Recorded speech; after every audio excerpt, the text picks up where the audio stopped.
তাহলে অষ্টম হিজরিতে হাওয়াজিন বনু সাকিব গোত্রের বিশাল ব্যাটালিয়ন নিয়ে ওরা আসছে, এবং ওরা আসছে যে আমরা শুধু একা যাব না, আমাদের স্ত্রী বাচ্চা কাচ্চা, আমাদের যার ঘরে যত সম্পদ আছে সব নিয়ে মরুভূমিতে যাব।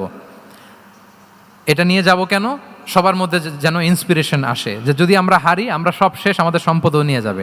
আর এগুলো রক্ষার জন্য হলেও মোহাম্মদের বিরুদ্ধে আমাদেরকে জয়লাভ করতে হবে। কি টেকনিক দেখেন!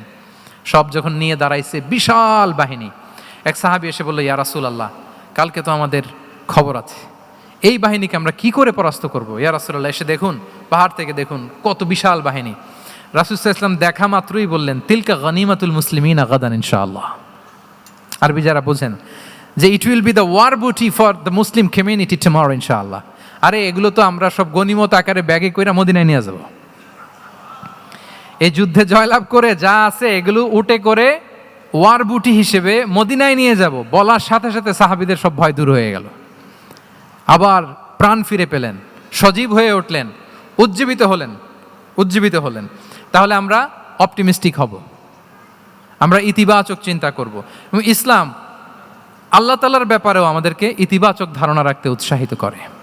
হাদিসে কুদসিতে আল্লাহ বলেন, আনা ইনদা যান্নি আবিদি বি, আমার বান্দার নিকট আমি তেমন, আমার বান্দা আমার ব্যাপারে ঠিক যেমন ধারণা করে।